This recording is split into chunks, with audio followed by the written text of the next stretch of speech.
पटनायक भी जुड़ चुकी हैं। सोनी, वेरी गुड मॉर्निंग, बहुत बहुत स्वागत है आपका। बताइए आज कौन से स्टॉक्स पे है आपकी नजर? जी good morning everyone.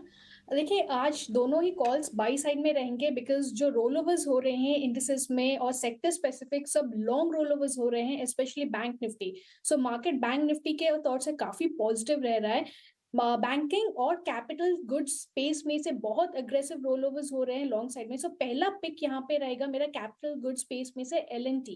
So L T में हम देखेंगे लार्सन में काफी स्ट्रॉन्ग एक पैटर्न बनाया है, 3500 का बहुत अच्छा सपोर्ट बनते जा रहा है। सो यहाँ पे करंट प्राइस पे आप बाई कर सकते हैं। हल्की से अगर आपको डिप मिलता है टुवर्ड्स 3570 उस रेंज तक आप बाई कर सकते हैं। स्टॉप लॉस आपको लगा रहा है 3500, टारगेट रहेगा 3700 3730। ये पहला टारगेट है, बट जुलाई सीरीज के लिए मुझे लगता है कि ये स्टॉक आउट परफॉर्म कर सकता है। और यहाँ पे जुलाई सीरीज का एक एक्सटेंडेड टारगेट रहेगा 3900, बट वो एक एंटायर पोजिशनल प्ले रहेगा। इमीडिएट बेसिस के लिए 3700 3730 टारगेट्स के लिए आप देख सकते हैं। दूसरा पिक मेरा रहेगा ऑटो स्पेस में से, जहां पे एक फ्रेश ब्रेकआउट आया है अशोक लेलैंड की स्टॉक में। हमने देखा है कि काफी कंसोलिडेशन रेंज बन रहा था 230 से 240 242, कल उसके ऊपर एक ब्रेकआउट आया है। थोड़ा सा हाई एंड से थोड़ा 245 रेंज से 242 तक आया है, बट अभी भी वो एक ब्रेकआउट के ऊपर सस्टेन कर रहा है। सो यहाँ पे 240 242 इस रेंज में बाय कर सकते हैं। स्टॉप लॉस लगाए 234, टारगेट रहेगा 260। ये पहला टारगेट है, बट इसके ऊपर अगर सस्टेन करता है जुलाई सीरीज के लिए एक्सटेंडेड टारगेट्स टुवर्ड्स 275 भी जा सकता है। सो काफी स्ट्रॉन्ग पैटर्न बनाया है चार्ट्स पे, फ्रेश ब्रेकआउट है। हम्म, ठीक है, तो फ्रेश ब्रेकआउट है। कल भी अशोक लेलैंड में काफ़ी सारे एक्सपर्ट तेज़ी करने की सलाह दे रहे थे। कुछ ऑप्शन के ट्रेड्स भी हमने देखे थे एक्सपर्ट्स की तरफ से, तो इस पर नज़र रखिए। फ्रेश ब्रेकआउट कैंडिडेट है, जुलाई सीरीज़ के लिए भी आप इस पर नज़र रख सकते हैं। और ऐसा ही एक और स्टॉक है एल.एन.टी।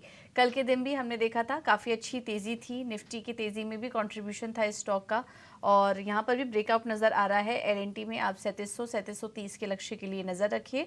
और ये स्टॉक भी जुलाई सीरीज़ के लिए काफ़ी अच्छा नज़र आ रहा है। तो सोनी ने दोनों ही लिहाज से आपको ट्रेड्स बता दिए हैं, अगली सीरीज़ के लिए भी और पोजिशनल व्यू के लिहाज से भी आप इन दोनों स्टॉक्स पर नज़र रख सकते हैं। चलिए अब आगे बढ़ते हैं, और हमारे साथ पैनल पर राहुल घोष भी मौजूद हैं। Rahul ji, thank you so much समय देने के लिए अपना टीना स्वदेश को। बताइए आपकी नज़र कहाँ है, ट्रेड कैसे ले? नमस्ते और गुड मॉर्निंग। तो मेरे भी दोनों बाय साइड के ट्रेड्स है। एक है एक्सिस बैंक है, दूसरा है गोदरेज कंज्यूमर प्रोडक्ट्स पे। पहले एक्सिस बैंक का बात करते हैं कि येस्टरडे बहुत ही शानदार रैली एक अच्छे डिमांड जोन से आया था, अच्छे वॉल्यूम्स के साथ रैली आया था और मेरे ख्याल से ये रैली नेक्स्ट कुछ दिन के लिए सस्टेन करेगा। तो करंट मार्केट प्राइस पे बाय कर सकते हैं, 1230 का स्टॉप लॉस रख सकते हैं और 1340 का टारगेट होगा। दूसरा है गोदरेज कंज्यूमर प्रोडक्ट्स, एक कन्वेंशनल पैटर्न से ब्रेकआउट होके ऊपर साइड में मूव कर रहा है आफ्टर अ स्मॉल करेक्शन। तो गोदरेज कंज्यूमर प्रोडक्ट्स भी लॉन्ग कर सकते हैं करंट मार्केट प्राइस पे। स्टॉप लॉस होगा 1250 और टारगेट होगा 1500 रुपए का। राहुल जी की तरफ से भी दो शेयर बाई साइड की। कल बड़ी तेजी हमने देखी एक्सिस एक्सिस बैंक के शेयर में, लेकिन भरोसा बरकरार है।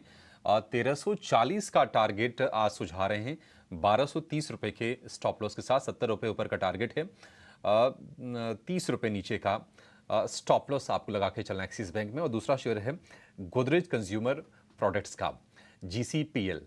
ये दो शेयर। अंशुल जी, आपके शेयर कौन से हैं, कहां पर कन्विक्शन आपका है? जी अक्षय जी, देखिए मैंने स्टार्टिंग में कहा कि मार्केट एग्जॉस्टेड लग रहा है, लेकिन कहीं भी मैं ये नहीं कह रहा हूँ कि यहाँ पे फ्रेश शॉर्ट्स की कोई अपॉर्चुनिटी अवेलेबल है। उसकी सबसे बड़ी वजह है कि बैंक निफ्टी में मोमेंटम है और प्राइवेट बैंक्स पार्टिसिपेट कर रहे हैं। तो दोनों कॉल प्राइवेट बैंक्स में रहेंगे। पहला एक्सिस बैंक रहेगा। एक्सिस बैंक में 14 दिन का कप एंड पैटर्न का ब्रेकआउट आया है। हैंडल कंप्लीटली टाइट था, 4 टाइट क्लोजेस के बाद कल बड़े वॉल्यूम से ब्रेकआउट आया है। तो यहाँ पे 1270 रुपए में बाई करना चाहिए। 1250 का स्टॉप लॉस रहेगा। 1300 का इमीडिएट टारगेट रहेगा, क्योंकि वहां पे एक फिबोनाची एक्सटेंशन का रेजिस्टेंस है। बट ओवरऑल ये स्टॉक 1340 1350 जाता हुआ दिख रहा है। दूसरा आईसीआईसीआई बैंक रहेगा। 36 दिन का कप एंड हैंडल पैटर्न का ब्रेकआउट आया है, कल अच्छे वॉल्यूम से आया है। यहाँ भी बाइंग करना चाहिए 1195 पे। 1180 का स्टॉप लॉस रहेगा और 1220 का इमीडिएट टारगेट रहेगा। 1220 के ऊपर सस्टेन करता है तो 1245 तक ये जा सकता है। तो ये 2 बाय कॉल रहेंगे मेरी तरफ से। तो ये एक बैंकिंग दोनों के दोनों बैंकिंग के शेयर आ गए अंशुल जी की तरफ से, आईसीआईसीआई बैंक और एक्सिस बैंक। और ये सही रणनीति भी होगी, अगर आपको डिप मिल जाता है तब तो और अच्छा है, लेकिन मोमेंटम स्ट्रांग रहेगा। जो भी फ्रंटलाइन के जो बैंकिंग स्टॉक्स हैं इसमें कोई दो राय नहीं है। तो आईसीआईसीआई बैंक और एक्सिस बैंक हो गए अंशुल जी की तरफ से। राहुल जी के रडार पर हैं एक्सिस बैंक और गोदरेज कंज्यूमर, ये दो शेयर। तो एक्सिस बैंक एक कॉमन फैक्टर हो गया, कन्विक्शन डबल। और इसके अलावा एल&टी और अशोक लेलैंड भी बहुत अच्छे से चला है, बढ़िया मूव्स अशोक लेलैंड ने भी दिया है। ये शेयर हो गया सोनी जी की तरफ से। और इसके अलावा एल&टी ये भी स्टॉक है सोनी जी के रडार पर। अशोक लेलैंड के लिए टारगेट आप देखिए, अब 260 रुपए का हो गया है। 170 से 240 तक धीरे धीरे धीरे करके अच्छे से मोमेंटम दिखा के ये चला है। और अब इसमें बढ़िया टारगेट्स हैं, 3700 रुपये के टारगेट होंगे आपके लिए एल&टी के शेयर में। तो 2, 2, 4, 1, 5 ही शेयर है। एक्सिस बैंक तो कॉमन है, 5 शेयर आपके लिए बेहतरीन मिल गए ट्रेड के लिहाज से हमारे 3 एक्सपर्ट्स की तरफ से। और एक्सपर्ट हमारे साथ जुड़ गए हैं देश के जाने माने टेक्निकल एक्सपर्ट रजत बोस। रजत जी, बहुत शुक्रिया आपका समय देने के लिए। स्वागत है आपका 18 आवर्स स्वदेश पर। सर, काफ़ी टाइम के बाद आपसे मुलाकात हो रही है। आपसे गुजारिश है कि आपने ये इतना समय मत लीजिए, हमें थोड़ा सा वक्त दिया करिए स्वदेश के लिए, स्वदेश के दर्शकों के लिए। सर, आपसे शुरुआत इसी चीज़ से करेंगे। देखिए, बाज़ार में मोमेंटम बड़ा स्ट्रांग है। क्या मिड कैप, क्या लार्ज कैप, सारे के सारे चल रहे हैं। ख़ास तौर से बैंकिंग में तो तूफान ही है। आपने सर अपने इनसाइट्स के आधार पर, अपने इंटेलिजेंस के आधार पर कौन सा स्टॉक आपने खोजा है? आप 2-3 स्टॉक बताइए जहां पर यहां से अच्छे मूव्स मिल जाएंगे। अब अगली एक्सपायरी पूरा हम दे देंगे, पूरी जुलाई एक्सपायरी।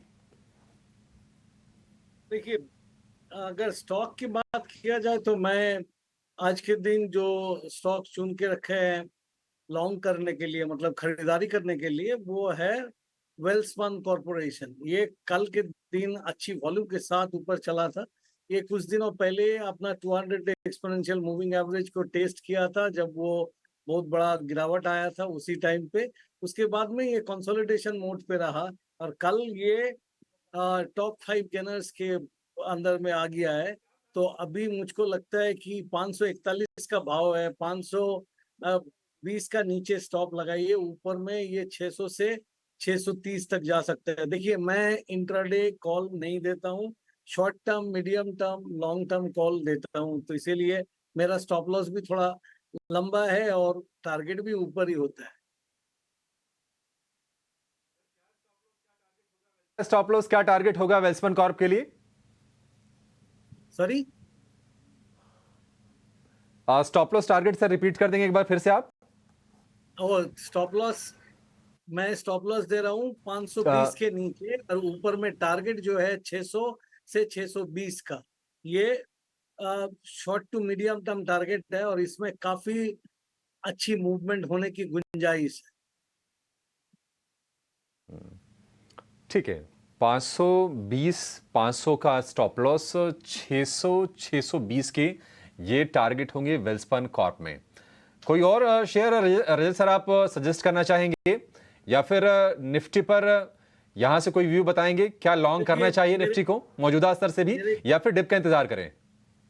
मेरे ख्याल से और एक स्टॉक जो कि इतना रुचि पे नहीं था इन दिनों में, बट थोड़ा बहुत ऊपर की तरफ मूवमेंट दे रहा है, ये एक आईटी स्टॉक है, विप्रो का बात कर रहा हूं मैं। ये 496 रुपया 85 पैसा पे कल बंद दिया है। इसमें खासियत यह है कि ये अपना 9 डे एक्सपोनेंशियल मूविंग एवरेज के ऊपर पिछले करीब 20 दिन से ऊपर ये मेंटेन किया है और इसका 20 और 50 दिन का जो एक्सपोनेंशियल मूविंग एवरेज है वो उसमें एक गोल्डन क्रॉस, मतलब 20 दिन का जो मूविंग एवरेज वो 50 दिन का मूविंग एवरेज को क्रॉस करते हुए जाते लगते हैं।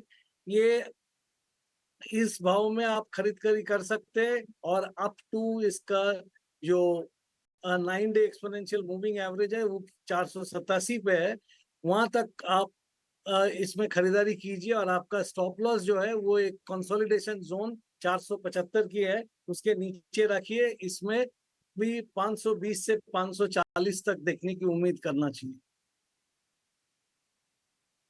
की फाउंडर ध्वनि पटेल भी मौजूद हैं पैनल पर। ध्वनि, thank you so much ET now स्वदेश को समय देने के लिए। तो इस वक्त बाजार पर नजर डालें, प्री ओपन सेशन में थोड़ा ओपनिंग टिक अगर देखें तो थोड़ा कमजोरी के साथ यहाँ पर शुरुआत दिखाई दे रही है। एक गैप डाउन ओपनिंग के संकेत फिलहाल मिल रहे हैं। थोड़ा सेटल होने देते हैं मार्केट को, लेकिन आप कैसे देख रही हैं आज की ओपनिंग? और कुछ डिप मिलता है तो क्या वहाँ पर एंट्री ले लेनी चाहिए आज के लिए? गुड मॉर्निंग सभी को मेरी तरफ से यहाँ पे वेरी गुड मॉर्निंग। यहाँ पे सबसे पहले अगर हम देख रहे हैं तो डेफिनेटली थोड़ी सी एक यहाँ पे प्रॉफिट टेकिंग कहेंगे हम इसको, कि प्रॉफिट टेकिंग देखने को मिल रही है, बट कोई भी यहाँ पे स्ट्रक्चर रिवर्सल अभी तक देखने को नहीं मिला है। इंडेक्स ओवरऑल यहाँ पे जो है अपनी बुलिश ट्रेजेक्ट्री में ही ट्रेड करता हुआ दिख रहा है। सपोर्ट लेवल्स को खास करके ध्यान में रखा जाए। अगर सपोर्ट लेवल्स को ब्रेक करते हैं तो यहाँ पे आपको फर्दर जो है वो गिरावट देखने को मिलेगी। बट जहां तक आपको नीचे की तरफ में इंडेक्स यहाँ पे 23,500 के लेवल्स के पास अपना सपोर्ट लेता है, तो वहां पे आपको बाय ऑन डिप्स की रणनीति के साथ अभी फिलहाल इंडेक्स में बने रहना चाहिए। ठीक है, तो कोई डिप मिले बाय ऑन डिप्स की रणनीति अपनाइए। इस वक्त ये सलाह आपको दी जा रही है, मौके दे रहा है आपको बाजार एंट्री लेने की, लेकिन स्ट्रक्चरल कोई यहाँ पर दिक्कत नहीं है। ओवरऑल पॉजिटिव ही नजर आ रहा है निफ्टी और बैंक निफ्टी का सेटअप। तो कोई भी डिप मिले तेजी करके चलिए इस वक्त, ये सलाह आपके लिए। हमारे साथ पैनल पर कुछ बोरा भी जुड़ चुके हैं। कुछ थैंक यू सो मच समय देने के लिए ईटी नाउ स्वदेश को। आपका क्या व्यू बन रहा है बाजार पर? आज कैसी ओपनिंग देख रहे हैं और इसके अलावा किन शेयरों में ट्रेड कर रहे हैं, भी बताइए। Yeah, first up, a very good morning to you and a very good morning to everyone on the panel. Well, देखिए निफ्टी पे हमारा व्यू थोड़ा कंसोलिडेशन वाला ही है, लेकिन अगर आप देखें तो बैंक निफ्टी पे हम काफी समय से कंस्ट्रक्टिव चल रहे हैं, that is playing out. And actually ये भी एक फैक्टर है जिसकी वजह से निफ्टी में किसी तरह की कोई बहुत बड़ी डिप देखने नहीं मिल रही है। अगर आप कल का मार्केट देखें तो भी ब्रॉडर इंडिसेस, ब्रॉडर मार्केट में कोई बहुत ज्यादा एक्शन नहीं था, बहुत सारे बाकी सेक्टर्स ने पार्टिसिपेट नहीं किया। It was largely driven through the financials and the banking names. तो हमें लग रहा है ये ट्रेंड जो है ये थोड़े समय के लिए कंटिन्यू रह सकता है। निफ्टी पे अगर आप देखें फिलहाल जो बाय ऑन डिप्स हैं वो स्ट्रेटजी काम कर रही है, लेकिन इन्वेस्टर्स को ये ध्यान रखना होगा कि जो डिप्स हैं वो स्विफ्ट होंगे, शैलो होंगे। तो 50-100 पॉइंट्स का पुल बैक अगर हो तो उसे बाइंग अपॉर्चुनिटी के तौर पे यूज करना चाहिए। अब सपोर्ट जो है वो शिफ्ट हो गए हैं ऊपर की तरफ। 23,500 सपोर्ट जोन है, 23,900 के करीब एक रेजिस्टेंस पड़ेगा। बैंक निफ्टी जैसा मैंने बताया ऑन द होल सेटअप हमें बुलिश ही लग रहा है। मोमेंटम जो है कंटिन्यू हो सकता है। हो सकता है कि कल की एक रैली के बाद शायद थोड़ा सा पॉज हो, बट ब्रॉडली 51,800 53,300 के लेवल्स के लिए हम बैंक निफ्टी पे अब एक पॉजिटिव बायस के साथ ट्रेड कर सकते हैं। जहां तक स्टॉक स्पेसिफिक एक्शन की बात है, दो ट्रेड्स हैं। पहला है इंडियन होटल्स। इस स्टॉक में एक अच्छा खासा मोमेंटम है। कुछ समय पहले हमने एक पॉजिटिव क्रॉसओवर भी देखा था, हमें लग रहा है ये मोमेंटम जो है ये जारी रह सकता है। 675 690 के टारगेट, 645 का स्टॉप लॉस। दूसरा स्टॉक है जेबीएम ऑटो। इस स्टॉक में भी एक राउंड ऑफ प्रॉफिट बुकिंग के बाद जो इसका अपस्विंग है ये शुरू हुआ है। कल वॉल्यूम के साथ हमने इसमें एक अप मूव आते हुए देखा था। 20 डे मूविंग एवरेज को क्रॉस करके उसके ऊपर क्लोज होने में भी सक्सेसफुल रहा है। तो जेबीएम ऑटो 2220 एंड 2290 के टारगेट एंड 2080 का स्टॉप लॉस।